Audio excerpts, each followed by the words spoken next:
melanjutkan pada topik pembahasan dua terakhir pada hadis yang kedua dari susunan 42 hadis berisi hadis-hadis pokok yang menjadi dasar kurikulum kehidupan seorang muslim.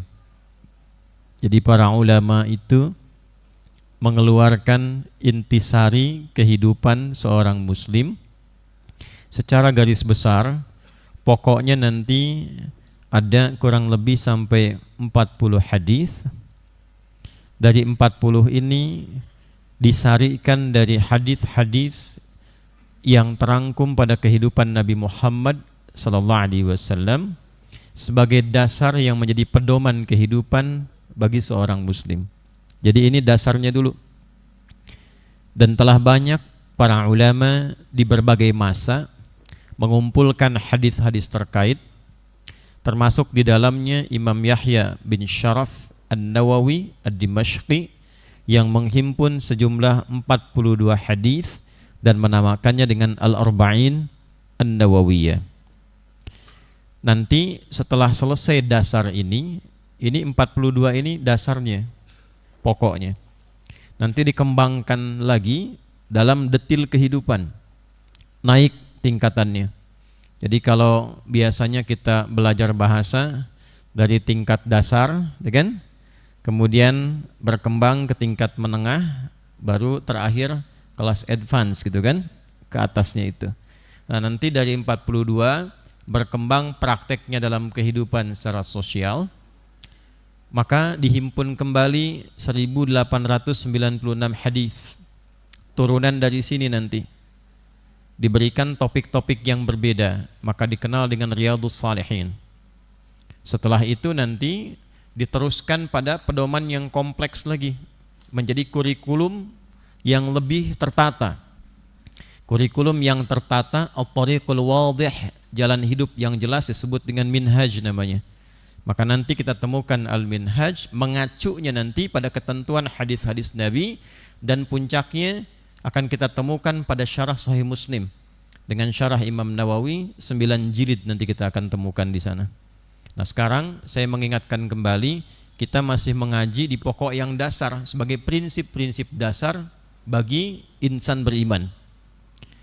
Bagaimana seharusnya seorang muslim beraktivitas, bagaimana seorang muslim menjalani kehidupan di dunia ini, supaya konsep dasar kehidupan itu di setiap tempat yang kita lalui itu selalu melekat kesuksesan dan kebahagiaan. Tolong ingat betul pesan ini ya. Menjadi muslim itu di saat yang bersamaan itu melekat dengan kesuksesan. Tidak ada ceritanya orang muslim yang tidak sukses, itu nggak ada ceritanya.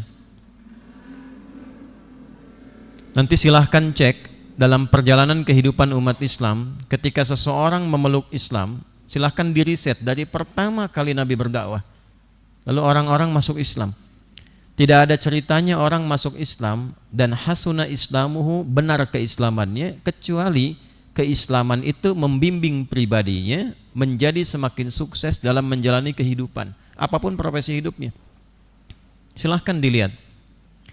Anda bisa cek bagaimana secara birokrasi, yang aktif dalam dunia birokrasi, seorang birokrat seperti sahabat Abu Bakar As-Siddiq, kemudian Umar bin Khattab misalnya, sebelum masuk Islam dengan setelah masuk Islam, silakan perhatikan. Ada orang-orang yang aktif dalam dunia bisnis. Uthman bin Affan radhiyallahu taala anhu, Abdurrahman bin Auf, Arqam bin Abi Arqam, dan sahabat-sahabat lain ridwanullah alaihim jami'a, sebelum masuk Islam dengan setelah masuk Islam, bagaimana kemudian citra bisnisnya. Dalam dunia militer, Khalid bin Walid radhiyallahu taala anhu, Abu Ubaidah bin Ibnu Al-Jarrah radhiyallahu taala anhu, sebelum masuk Islam dengan setelah masuk Islam, bagaimana kemudian Islam membawa perubahan dalam kesuksesan misinya. Enggak terkalahkan tuh di semua aspek. Nah, jadi menjadi muslim itu, jika kita benar berislamnya, menjadikan pokok keislaman itu sebagai panduan hidup yang dipraktekkan sehingga terasa kebenaran Islam itu. Jadi kalau hanya sebatas klaim dan hafalan, keindahan dan kebenaran Islam itu tidak akan terasakan dengan baik. Bagaimana taunya Al-Quran itu indah? Itu ketika dipraktekkan ayat-ayatnya. Hadis itu benar ketika diterjemahkan dalam kehidupan kita. Jadi menjadi muslim yang seutuhnya. Kedua, mengantarkan pada kebahagiaan. Ingat konsep dasarnya, setiap tempat yang kita pijak, manusia itu kan mengalami nanti secara pokok 3 alam yang akan dihuni, yang dipijak. Satu ini dunia, ya kan? Dari kata dana yadnu dunuwan, sifat lainnya dunia, sesuatu yang cepat, dekat, singkat, rusak, fana. Itu artinya. Ya. Dana, sesuatu yang cepat, dekat. Jadi nggak terasa ya, kayaknya baru kemarin kita ngaji, sekarang ngaji lagi gitu. Padahal sudah berlangsung cukup lama. Tak terasa. Padahal rasanya baru kemarin 2026 itu berganti tahun. Itulah dunia. Anda yang kuliah rasanya baru kemarin masuk kampus, tak terasa tinggal berapa bulan lagi selesai gitu. Nah, itulah dunia. Ya. Rasanya masih muda, padahal cucu sudah 10 gitu. Ya. Nah, itulah dunia. Yang kedua, sifatnya rusak. Ya, ini kalau nggak diapa-apain ini, gelas ini termasuk air yang ada di dalamnya, diamkan saja. Diamkan. Nanti sebulan lagi saya ke sini, lihat nih, rusak. Ini sudah tidak bagus. Ini nggak usah diisi air nih, gelas, diamkan saja. Nanti berdebu, rusak sendiri. Itulah dunia. Digunakan dengan cara yang baik, kita rawat, pada akhirnya selesai juga. Ini baju dicuci, dihilangkan kotorannya, dipakai, ujung-ujungnya kan selesai juga, rusak juga. Tidak dipakai pun rusak juga. Itulah dunia. Karena itu memperebutkan yang akan rusak itu kurang kerjaan. Jadi saya kasihan kalau ada orang rebutan dunia, itu saya kasihan itu. Ya, karena memperebutkan sesuatu yang sebetulnya potensi rusak. Yang baik itu bagaimana? Dirawat instrumen dunia itu untuk memberikan manfaat sementara pada kita, karena semua sifat yang ada di dunia ini termasuk kehidupan kita sifatnya sementara, nggak ada yang abadi. Ya, umur kalau tidak dirawat rusak. Dan akhirnya selesai, tanpa sadar selesai saja. Ya. Ajal tiba, tak disangka, tak disadari, pindah ke tempat yang baru, alam kubur. Kemudian dari kubur, itu kan waiting room sementara kan, di barzakh. Nanti puncaknya terakhir, di kehidupan akhirat. Nah, ini cuma 2 pilihannya. Kalau tidak ke surga, na'udzubillah ke neraka. Kalaupun mampir di pertengahan, A'raf namanya, tengah-tengah antara surga dengan neraka. Bagi yang amalannya 50-50, amal soleh dan salahnya. Ini maaf, artikulasi saya jelas nggak? Jelas ya? Nah, kalau jelas artinya Anda mesti paham gitu kan? Sudah, nggak usah jadi polemik, kita kan baru mulai. Jadi ada yang amal salehnya dominan 50,001% misalnya. Nah, ini surga. Ada yang amal salahnya yang dominan. Giliran saya bilang artikulasi pada naik handphonenya, turun. Udah ngaji itu. Ngaji. Amal salahnya dominan 50,001% potensi neraka. Ada yang 50-50. Amal saleh 50, amal salah 50. Maka disimpan dulu di pertengahan, di puncak tinggi namanya A'raf.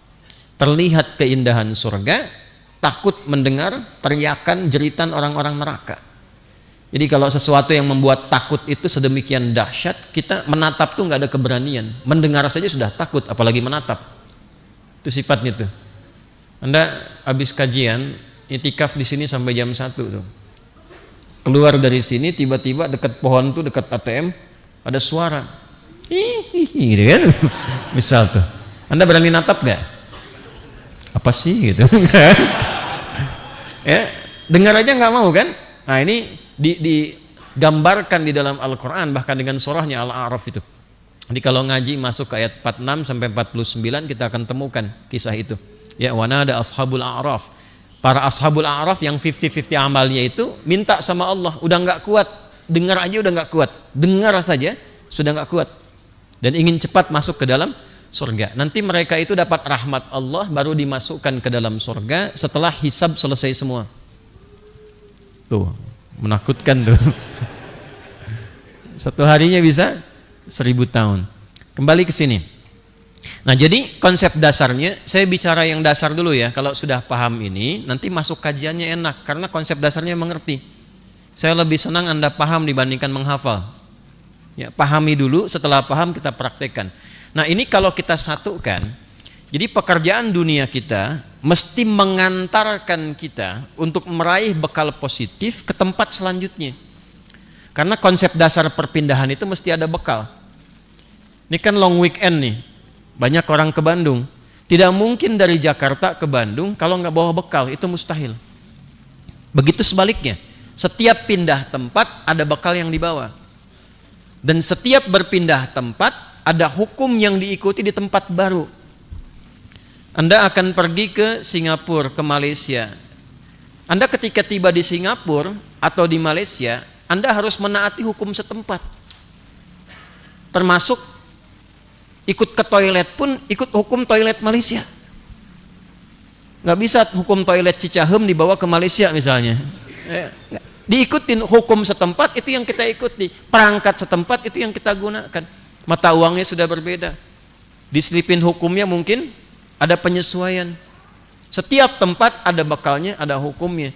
Jadi interdunia saja, interdunia. Berpindah satu tempat ke tempat lain di dunia, itu sudah menyiapkan bekal dan menyesuaikan hukum. Sekarang kita mau pindah alam. Pindah alam antum tuh. Sama kita. Pindah tuh ke barzah. Terus kita menginginkan hukum yang sama dengan dunia, mustahil.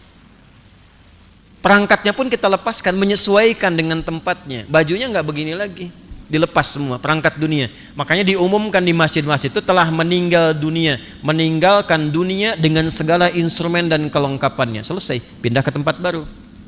Hukumnya baru, keadaannya baru.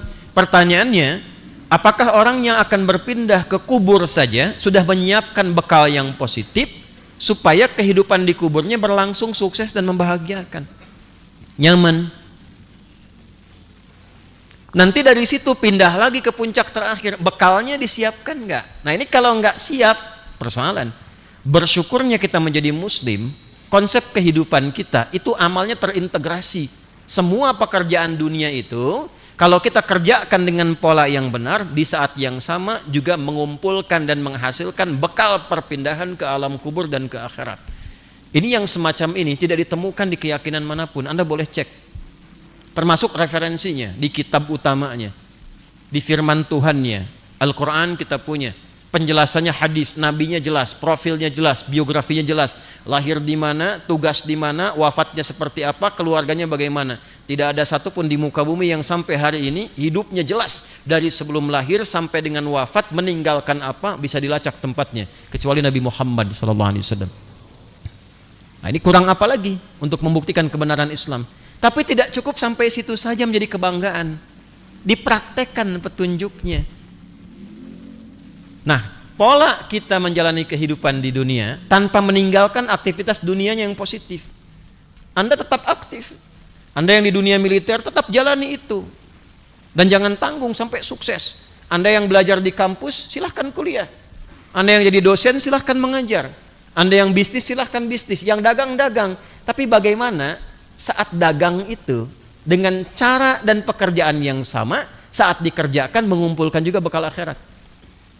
Nah inilah yang disebut dengan ibadah di dalamnya. Bagaimana mengkonversi satu amal, amal itu pekerjaan. Pekerjaan itu bahasa Arabnya apa? Amal, ya kan? Bagaimana mengonversi sebuah pekerjaan dunia saat dikerjakan itu punya nilai kuburnya, punya nilai akhiratnya. Hal yang melekatkan pada pekerjaan menjadi perbuatan positif untuk bekal di tempat yang kemudian, itu yang disebut dengan ibadah namanya. Apa namanya? Nah ketika perbuatan itu menjadi ibadah, dipandu dengan panduan tertentu supaya jadi ibadah. Misal ini contoh langsung ya, supaya tidak bingung. Nah, dalam ungkapan disebutkan dengan contoh itu menjadi jelas sebuah perkara. Ini ada kegiatan namanya minum, pekerjaan, kayak antum minum tuh, ya. Itu aktivitas kan, itu amal namanya. Minumnya kan tetap sama dengan yang lain minum juga. Mungkin gelasnya sama, isinya sama.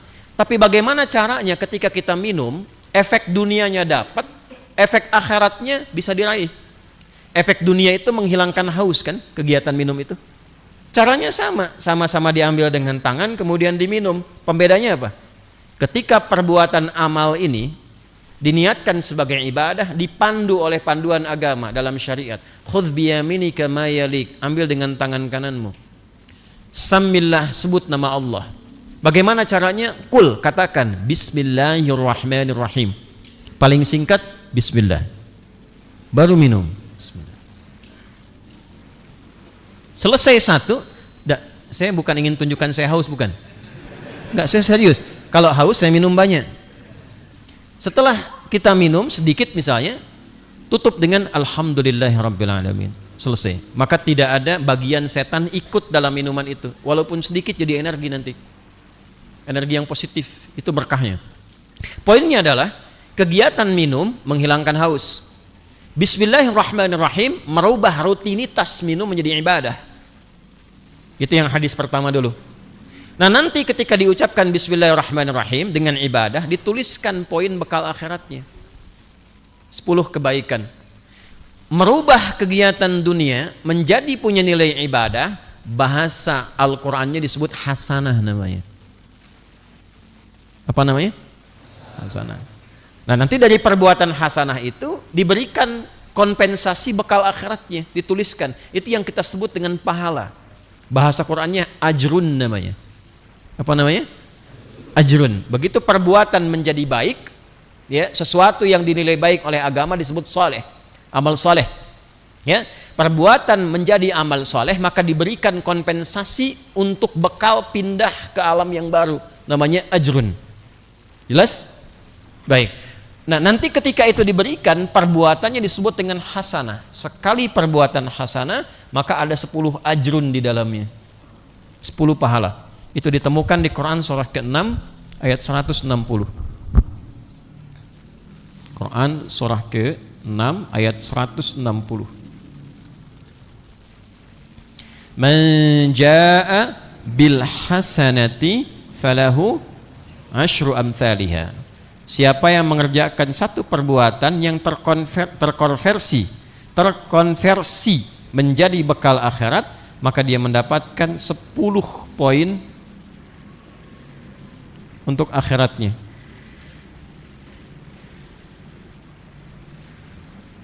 Wa basyiril mu'minina alladzina ya'maluna as-salihati anna lahum ajran hasana. Bisa nanti di Al-Isra anna lahum ajran kabira. Itu yang disebut ajr. Nah, yang kita bawa pulang dari sejak alam kubur sampai ke akhirat ke sini, itu yang ini. Perangkat dunianya nggak dibawa. Karena sifat yang rusak tadi. Ini minuman diminum, keluar lagi kotoran, rusak, selesai. Yang dibawa nanti ke alam kubur apa? Sampai ke akhirat. Itu proses minumnya. Menjadi hasanah atau tidak. Nah, hasanah ini dikumpulkan, diakumulasi. Kalau tampak sekarang tidak, karena sifatnya untuk akhirat, bukan dunia. Kalau dunia itu dampak keberkahannya saja. Ajrunnya nggak tampak, ditampakkan itu nanti sebelum meninggal. Ya kalau mau cepat tampak ya silahkan gitu ya. Di dalam sakaratul maut ditampakkan. Ya, karena dia sering mengkonversi perbuatan dunia menjadi ibadah, namanya disebut abdun. Jamaknya ibadun. Nah, ibad. Karena sering mengerjakan perbuatan itu, ya, maka ketika akan pulang kembali ke akhirat, berpindah, karena bekalnya sudah banyak, mengkonversi ibadah, tenang dia. Anda kan kalau berangkat ke tempat baru, bekal banyak, tenang kan? Ya, ada yang mau traveling, bekalnya banyak, tenang kan? Mau pulang, lihat waktu mudik, mau pulang, bekal ada, tenang kan? Ya, kalau nggak ada bekal, gelisah dia. Kenapa nggak pulang? Nggak ada bekal bang. Tapi kalau sudah punya bekal, Masya Allah, tenang, nyaman, pulangnya bahagia. Kadang-kadang tuh dikumpulin besar, lebih besar daripada tunggangan yang ia naiki. Motornya bebek, dusnya singa kan. Tambahin pakai pelepah pisang ke belakang tuh. Tulisin aku pulang gitu. Ya. Dan dihubungi yang akan dituju itu, aku mau pulang. Dan saking senangnya karena punya bekal, lalu yang akan menyambut pun senang juga. Coba lihat kalau kita mau pulang tuh di penghujung Ramadan, menjelang Idul Fitri itu senang. Orang rumah yang akan dituju tuh dicat dulu, rapi-rapiin, semua diada-adain, nyambut dengan baik, bikin makanan dari malamnya, kreativitas muncul, ya kan? Kalengnya biskuit, dalamnya rangginang, gitu kan? Kumpul-kumpulin tuh, semua variasi itu muncul karena senang. Jadi definisi pulang itu kalau punya bekal, pulang itu selalu menyenangkan. Anak kalau pulang sekolah senang nggak? Senang. Antum kalau kuliah selesai pulang senang nggak? Nah besok Anda pulang ke akhirat, senang nggak? Dibilang senang takut besok gitu. Ya. Nah kalau kurang senang artinya belum ada bekal. Nah nanti begitu kita mau pulang, karena bekalnya cukup, maka tenang hatinya. Ketenangan hati itulah yang disebut dengan mutmainnah. Ya, jiwanya nafas. Jiwanya nafas, sifat tenangnya mutmainnah. Mutmainnah itu ketenangan yang dilahirkan dari ibadah. Asalnya tumaninah, yatma'anna yatma'innu. Makanya kenapa Anda ruku jangan dulu bangun sampai tumaninah dalam ruku, sampai tenang. Sujud sampai Anda merasakan punya Allah dalam sujud, tenang, baru bangkit dari sujud. Nah sifat tumaninah yang dilatih dalam ibadah memberi sifat pada jiwa, maka jiwanya berubah jadi mutmainnah. Orang kalau jiwanya sudah mutmainnah artinya banyak ibadahnya, mau meninggalnya pun tenang. Turun Quran surah 89 ayat 27 sampai 30. Ya ayyatuhan nafsul mutmainnah irji'i ila rabbiki radiyatan mardiyah. Aku ridha dengan amalmu, engkau pun aku ridha dengan pemberianku. Ditampakkanlah kemudian hasil kinerjanya saat di dunia. Ini bekalmu nanti yang dibawa pulang. Surganya begini, amalmu begini. Makanya banyak orang-orang soleh ketika pulang itu senyum wajahnya. Tenang, enak, pulang aja. Fadkhuli fi ibadi, ibadnya dikonfirmasi. Tuh, ini hasil kinerjamu. Oh, jangan diduga ahli masjid saja, tidak.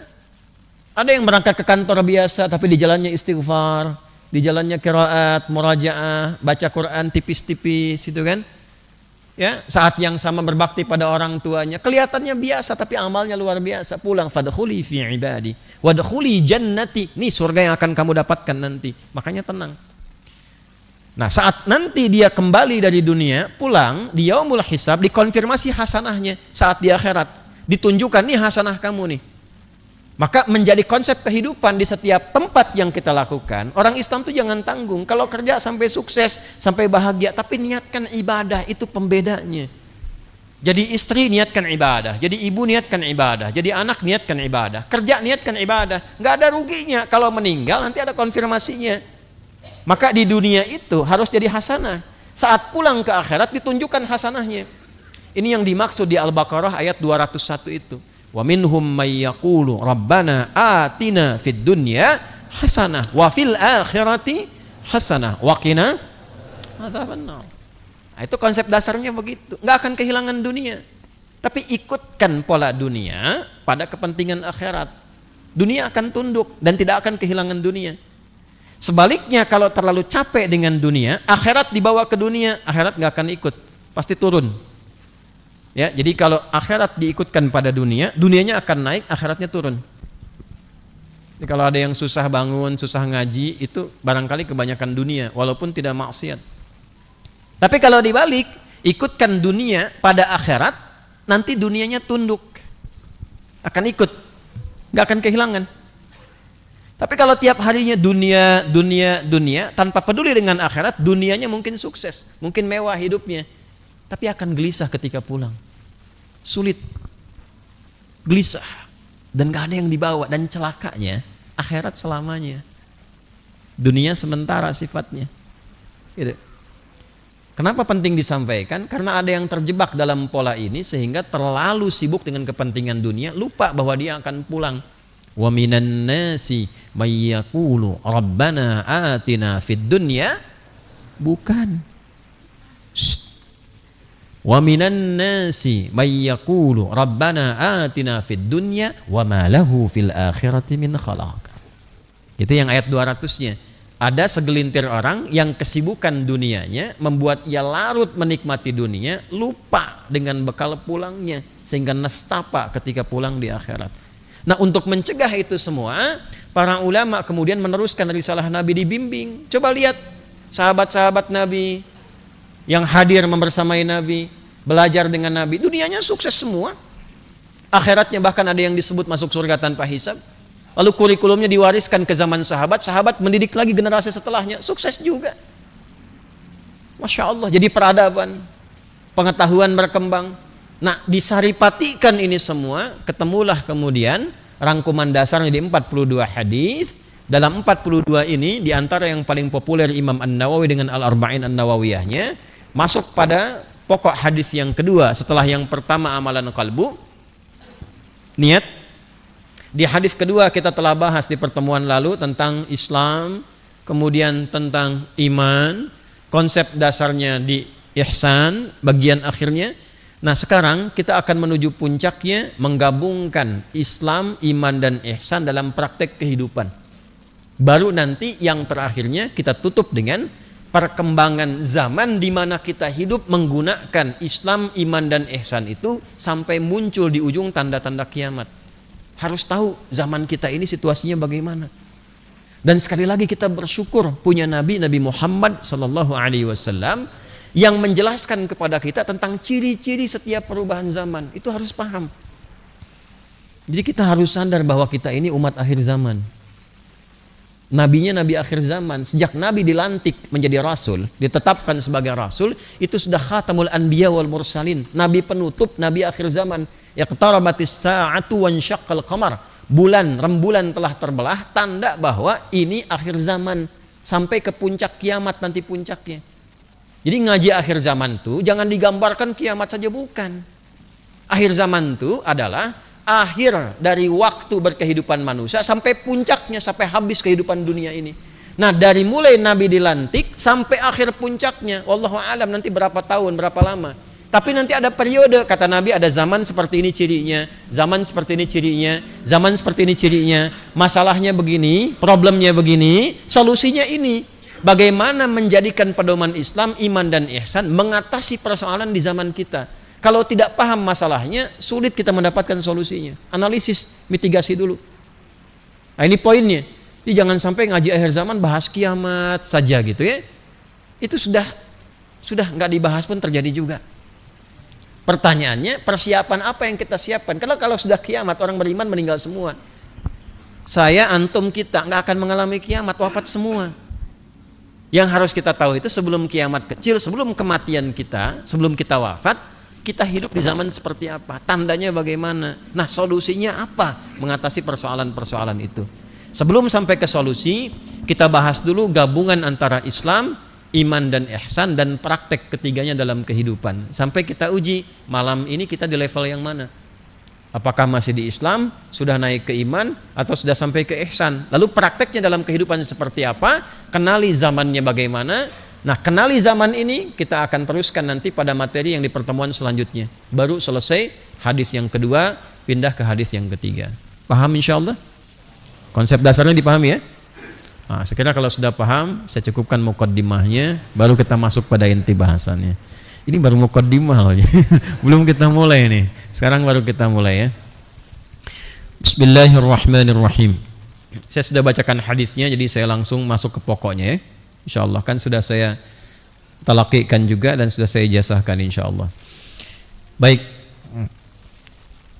Islam, iman, dan ihsan. Ada al-Islam gini, ini al-iman,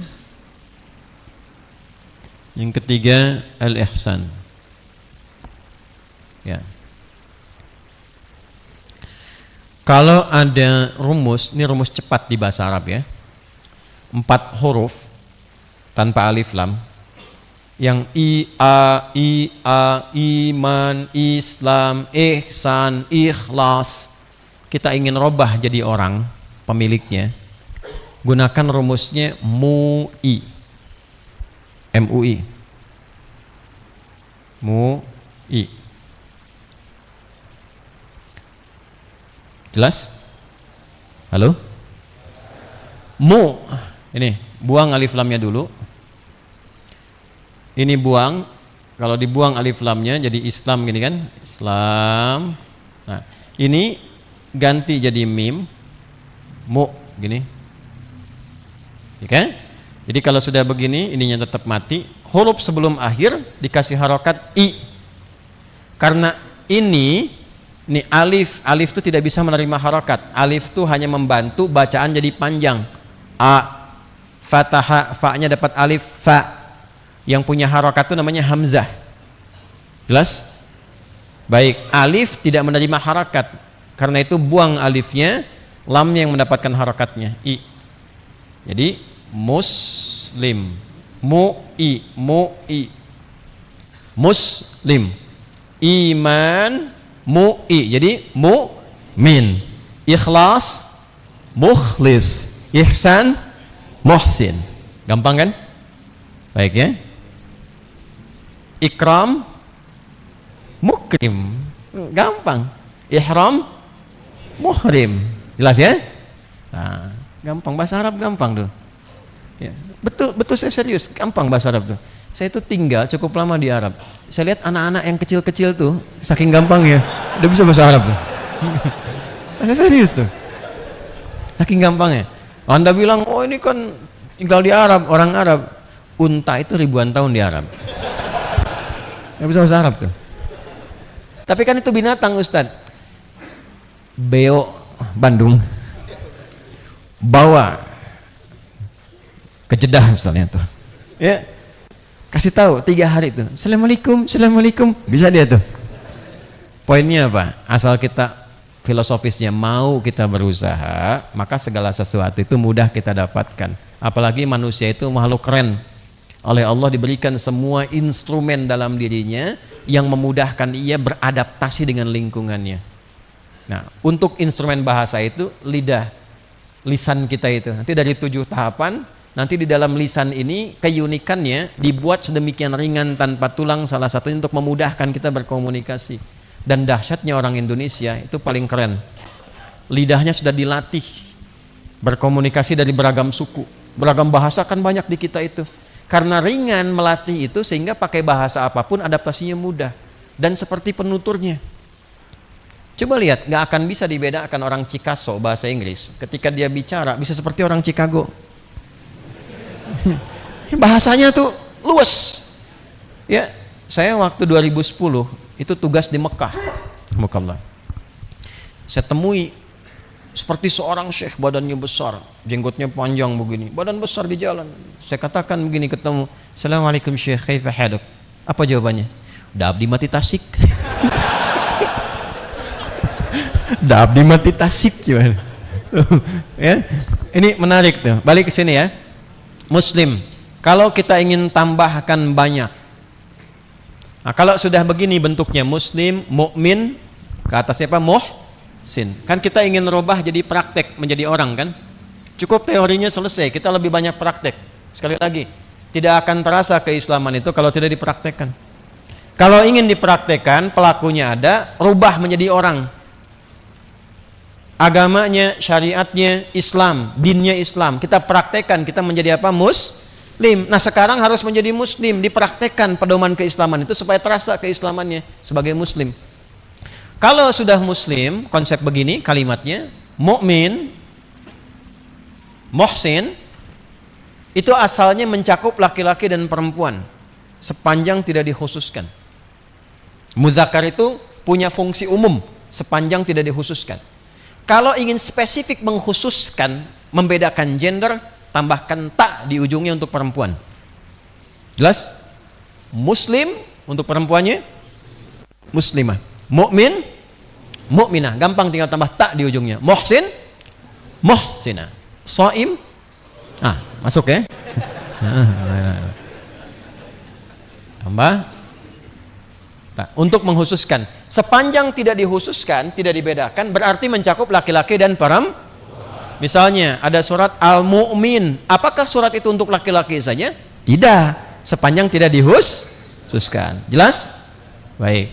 Kalau kita ingin ganti jadi banyak, yang sifatnya mencakup semua, sepanjang tidak dikhususkan, ditambah di ujungnya, Atau kalau ingin ditekankan menjadi nasab atau jar, tambah in di ujungnya. Bisa un atau in.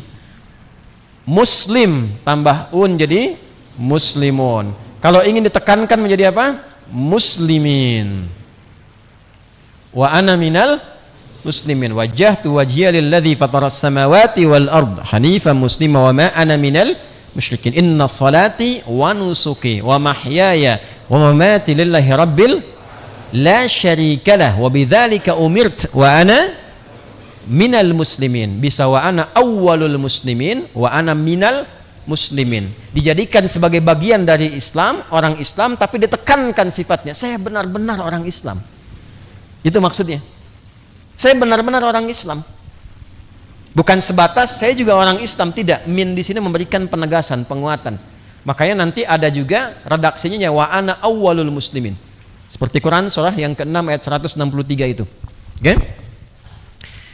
Ini mukmin jadi apa? Mukminun, okay? Atau mukminin. Minun atau mukminin. Yang ini muhsinin atau muhsinun, kan? Karena kita akan menekankan maknanya, maka kita fokuskan dengan menggunakan nasab atau jar. Ya, nasab itu menancapkan sesuatu dengan kuat supaya tidak goyah. Kalau rafa itu mengangkat. Jadi maksudnya apa? Kalau kita menancapkan pada diri kita, terangkat derajat kita di hadapan Allah. Nah, filosofisnya seperti itu. Ya, ini penting saya bahas karena saya spesialisasinya di bidang bahasa. Ya, disertasi kami itu mengkaji keistimewaan bahasa Quran 30 juz dari tafsir At-Tahrir wa Tanwir, dan saya sekarang ngajarin di linguistik. Jadi pendalaman ke sini memberikan penguatan akan makna kepada kita. Jadi bahasa Arab itu unik. Jadi ketika kita sebut muslimun bukan hanya menunjukkan jamak, tapi dengan berkumpul itu syiar kita terangkat. Antum kalau sering jamaah ke masjid banyak begini, terangkat keislamannya terasa. Bangga Anda sebagai muslim itu. Ya, sama Anda. Berakhlaknya bareng-bareng, jujur bareng-bareng, disiplin bareng-bareng, terasa.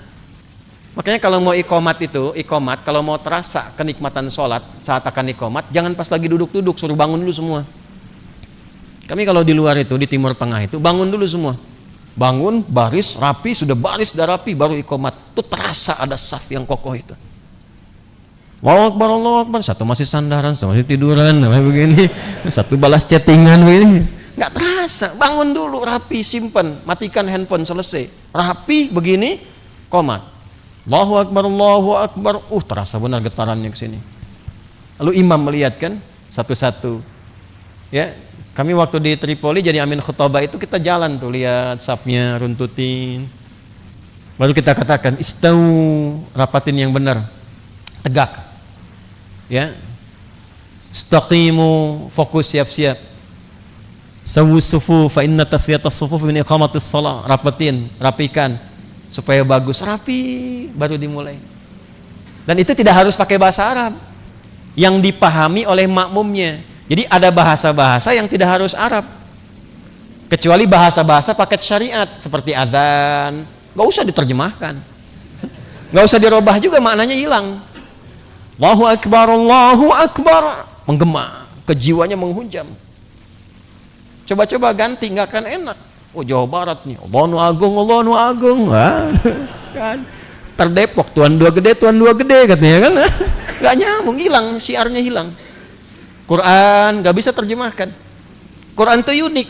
Dari nama surat saja itu sudah membawa kenikmatan dalam penyebutannya. Ketika dirobah terjemahannya ada, tapi ketika dirobah menjadi terjemahan dalam pergaulan makna, itu hilang nanti kenikmatannya. Akhi, hafalan sampai mana? Bu, ibu sampai mana ngaji? Alhamdulillah Ustaz, An-Nisa, Masya Allah. Ayo aja dugi ke mana? Oh abdi An-Naml. Coba ganti. Ibu tos dugi ke mana ngaosna? Serat ibu-ibu. Nisa. Ayo aja sirum. Nggak enak. Coba ya. Nah, jadi nggak harus nanti dalam bahasa-bahasa yang bukan paket syariat, tidak harus bahasa Arab juga. Anda boleh nengok di sini, katakan, tolong rapatkan saf. Tenangkan hatinya sebelum sholat, khusyukkan. Boleh jadi ini sholat terakhir yang kita tunaikan. Yang rapi ya Pak. Ibu di belakang rapi, tenang dulu sebelum kita mulai. Rapatkan safnya. Lebih terasa kan? Nah, boleh seperti itu karena bukan dari bahasa pokok syariat. Kalau sudah paham baru terjemahkan ke bahasa Arabnya, istau, istaqimu, cukup. Ini orang nggak paham, istau, sana bilang sudah tahu. Masuk deh. Nah, sini. Sekarang lebih aneh lagi, istau, sana syududu. Udah.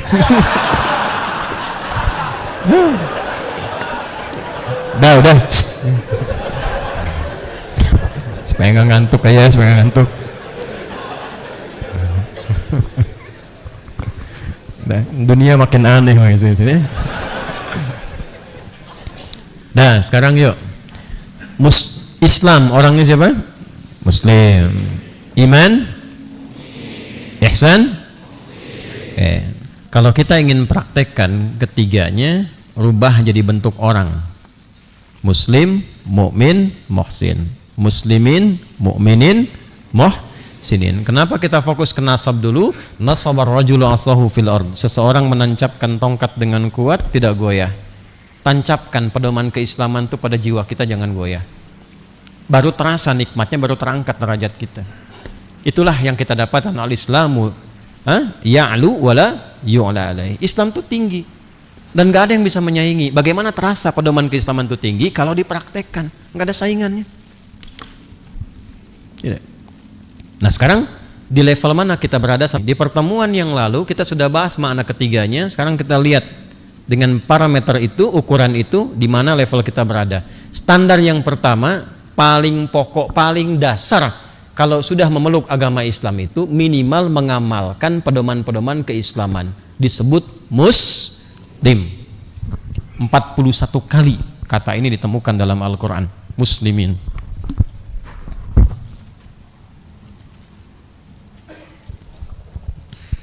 Dengan turunan-turunannya. Pelan-pelan ya. Dah? Kalau seseorang sudah berislam yang pokoknya itu 5, maka terjadi perubahan pada hidupnya. Dipandu dengan keislaman itu. Apa saja perubahan yang terjadi pada hidupnya, walaupun nanti secara formal baru mengucapkan di lisannya. Dasar yang pertama, ingat yang 5 rukun. Antasyhada an la ilaha illallah wa anna Muhammadar Rasulullah wa tuqimas shalah wa tu'tiyaz zakah wa tasuma ramadhana wa tahujjal baita in istata'ta ilaihi sabila. 5 ini. Jadi latihan menjadikan Islam itu tersemai pada diri kita, lalu menjadi perilaku dalam hidup sehingga menjadi muslim atau muslimah dengan cara yang baik. Maka latihlah dengan 5 yang pokok ini. Begitu mengucapkan asyhadu an la ilaha illallah wa asyhadu anna Muhammadan Rasulullah, maka kalimat syahadat ini ketika diucapkan di lisan dibuktikan lewat penguatan latihan pada 4 rukun selanjutnya. Ketika itu dikerjakan, terjadilah perubahan pada kehidupan kita. Nah, ini yang masih standar yang pertama ini. 1, sudah diucapkan syahadatannya, komitmen Tuhannya siapa? Allah. Cara bertuhan, menuhankan Allah melalui jalur siapa? Nabi Muhammad SAW. Bagaimana membuktikan kebertuhanan itu? Kita pernah bahas dulu. Latihan pertamanya membangun koneksi dengan Allah, punya koneksi. Ya, sesuatu yang terhubung dengan kuat disebut silah. Ibadah yang melatih kita terkoneksi dengan Allah disebut sholat namanya. Sholat. Maka latihan sholat kita. Sholat. Mengapa sholat diwajibkan? Untuk mengkonfirmasi bahwa kita punya Tuhan namanya Allah. Apa pembuktiannya kita bertuhan? Pembuktiannya kita ibadah. Bagaimana cara ibadahnya? Sholat. Jadi Islam itu jelas semua dan terukur. Diatur caranya, ya, tunaikannya seperti apa, waktunya berapa kali. Jadi sholat itu bukan sekedar ibadah, itu adalah ibadah yang mengkonfirmasi bahwa kita sudah bertuhan kepada Allah. Itu yang dimaksud Quran surah 20 Thaha di ayat ke-14. Innani anallahu la ilaha illa ana fa'budni wa aqimis salata li dzikri. Akulah Allah satu-satunya yang layak dipertuhankan dan disembah. Kalau engkau bertuhan kepadaku, buktikan kebertuhananmu padaku dengan menyembahku. Caranya tunaikan salat sebagai bukti engkau terkoneksi denganku. Zikir itu terkoneksi. Zikir itu teringat, terkoneksi, nyambung. Dari mana taunya kita tersambung dengan Allah? Saat sholat itu dilatih, dikerjakan. Nah sekarang untuk membuktikan kita muslim, minimal kelihatan bahwa kita itu sholat. Bukan sekedar diucapkan syahadat. Buktikan syahadat itu lewat sholat. Nah nanti terjadi perubahan ketika sholat itu. Selesai sholat, dibawalah dampak dari sholat itu, melekat menjadi karakter yang menunjukkan kita itu muslim. Apa karakter yang menunjukkan bahwa kita seorang muslim yang sudah sholat dan benar sholatnya? Maka dikonfirmasi lagi di Quran surah ke-29 di ayat ke-45. Ini contoh dulu ya. Quran surah ke-29 ayat ke-45. Pelan-pelan nih. Utnu ma uhya ilaika minal kitab wa aqimis salah. Innas salata tanha 'anil fahsya wal munkar. Wala dzikrullahi akbar. Baca, belajar, pahami kata Allah. Semua pedoman yang tercantum dalam Al-Qur'an diajarkan oleh Nabi.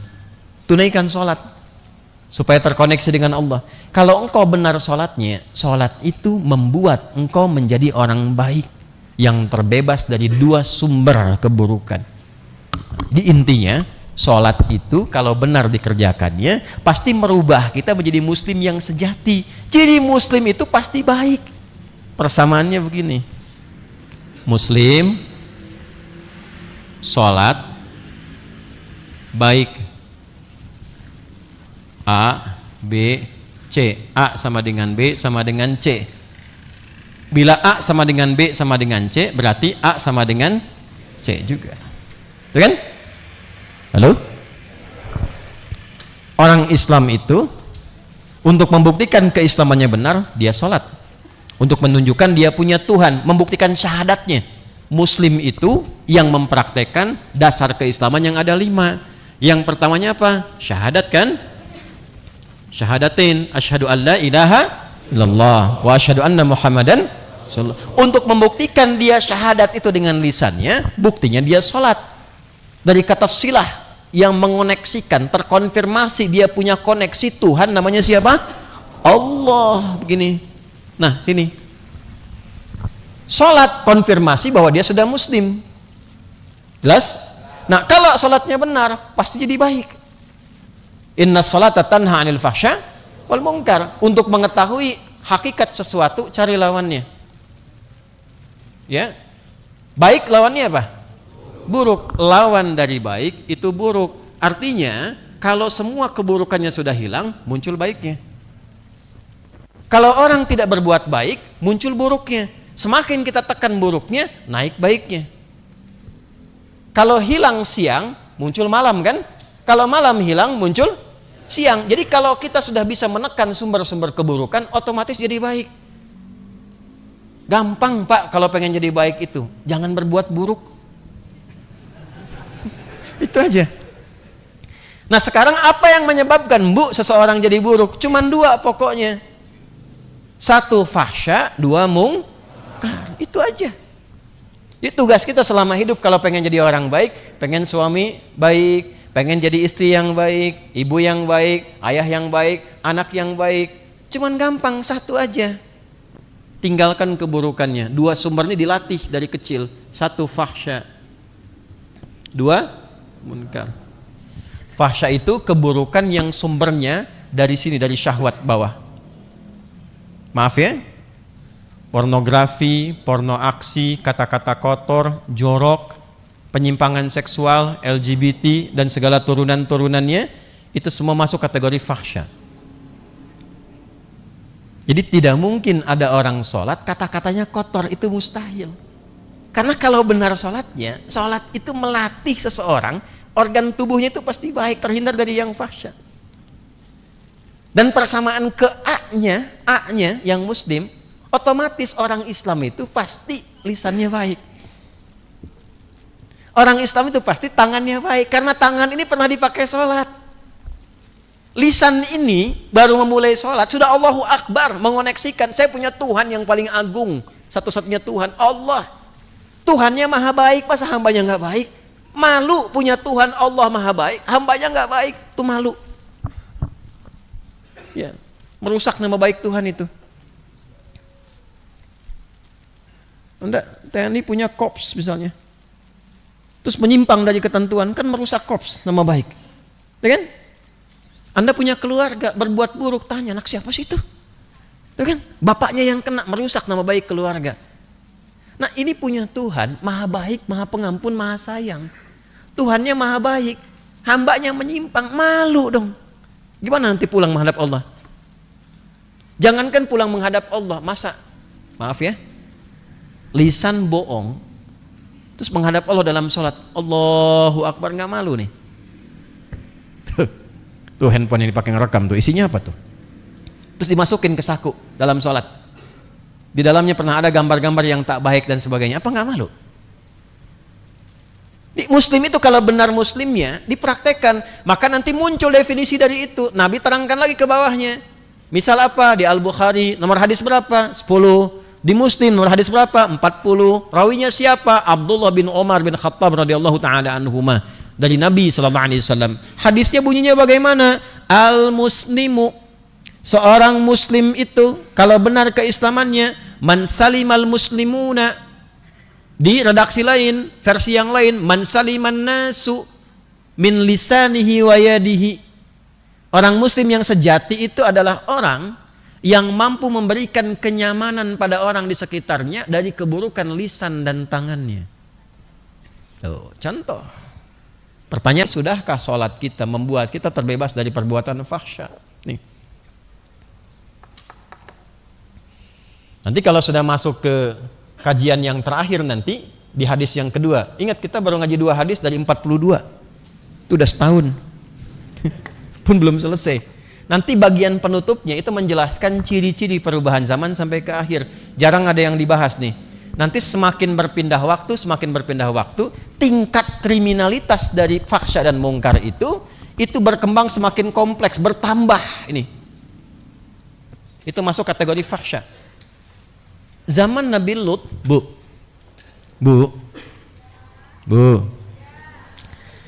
Ibu tahu Nabi Lut? Tahu ya? Pernah dengar kan namanya? Zaman Nabi Lut alaihissalam, penyimpangan itu dilakukan hanya oleh laki-laki saja. Perempuan tidak ditemukan. Coba lihat, pernah dengar cerita ada perempuan menyimpang zaman Nabi Lut? Yang ada laki-laki saja kan? Nanti semakin berkembang zaman sampai ke kiamat, itu laki-laki melakukan, perempuan pun melakukan. Jangan-jangan sekarang sudah masanya. Ada yang nanti naik lagi levelnya, semakin berkembang lagi, bahkan ada laki-laki yang merasa diri perempuan. Da abi mah salarosna perempuan, hanya terjebak pada fisik laki-laki. Razia depan polisi, malam-malam tuh, ya. Kamu siapa? Ani, Pak. Yang benar, nama siapa? Ani. Nama lengkap Kurniadi. Oh, perempuan juga begitu, mulai ganti-ganti dan sebagainya. Ini tandanya makin kompleks, masalahnya makin rumit. Kalau tidak sholat, bencana. Karena sholat itu diantara yang menekan fahsya ini. Peluang-peluang, potensi-potensi yang digerakkan oleh setan untuk menyimpang dari fahsya yang kotor, yang jorok, ya, sampai ke masalah-masalah selingkuh yang sekarang kayaknya gampangan sekali deh. Kok jadi konten harian gitu? Saya tuh heran deh. Ya, dulu itu tabu yang seperti itu. Sekarang berita-berita itu isinya yang seperti itu, yang nggak bermanfaat. Ya, saya tuh nggak punya kosakata yang kurang baik menggambarkan itu, saking kotornya itu nggak bisa digambarkan lagi itu. Tiap hari itu gampangan aja. Ya, zaman jahiliyah dilatih sholat tuntas tuh. Orang jahiliyah itu kan bahasa sederhananya hatam maksiat. Tuh sederhananya begitu. Zina dengan semua jenisnya hatam. Mabuk kan sering saya sampaikan. Yang amatir saja 5 kali sehari, kebayang yang profesional. Begal sekampung, begal semua. Datang Islam diajarin sholat, selesai. Artinya apa? Kalau ada sekarang mengaku muslim masih berbuat demikian, ada yang salah dalam sholatnya itu. Ada yang gak baik hubungannya sama Allah. Ayo balik lagi. Ya, perkara fahsya ini coba cek, ini bahaya, merusak otak nih. Ya, tayangan-tayangan yang nggak jelas-jelas tuh, gambar-gambar yang tidak positif itu merusak. Teman saya itu ahli saraf itu pernah meng-MRI ya otak-otak yang maaf teracuni oleh sifat fahsya itu lebih jahat dibandingkan narkoba. Narkoba saja sudah jahat, merusak saraf sistem. Ini bikin merah nih di sini nih, merusak. Nah ini sholat tuh mencegah itu, cegah, jauhi. Nanti muncul sifatnya, man salimal muslimuna min lisanihi wa yadihi, wal muhajir man hajara an manahallahu anhu. Kalau pernah ada orang berbuat yang tidak baik, maka oleh Nabi ditutup kalimatnya, berhijrahlah, berubah jadi baik, meninggalkan perbuatan yang tak baik. Jadi Nabi itu sudah memberikan definisi hijrah. Hijrah itu bukan ikut komunitas A, ikut kajian B, Ustadz A, Ustadz B, hanya Ustadz Adi saja hijrah. Tidak. Hijrah itu berpindah dari keadaan yang kurang baik menjadi lebih baik. Indahnya Islam itu seperti itu. Sepanjang orang masih ada nafasnya sebelum meninggal, maka dia masih punya hak mendapatkan kesolehannya. Jangan pernah menghukumi orang bahwa ia selesai dengan kemaksiatannya. Tidak. Sepanjang masih hidup, belum nyawanya sampai ke kerongkongan, dia masih punya hak menjadi orang baik. Minimal kita doakan. Itulah indahnya dalam Islam itu begitu. Doakan. Coba saya kan sering bilang ya, Fir'aun itu Fir'aunnya Fir'aun. Udah buruk banget lah gitu. Masih diberi hak oleh Allah. Dikirimkan 2 nabi Musa dan Harun supaya kembali jadi baik. Nah ini kan bukan Fir'aun kita. Kalau memang pernah salah, mengkonfirmasi kita manusia. Tapi ciri manusia itu kalau salah dia pengen berubah. Itu yang membedakan dengan setan. Setan tuh nggak kenal benar. Kalau salah terus, nggak mau berubah. Yang benar terus nggak pernah salah itu malaikat namanya.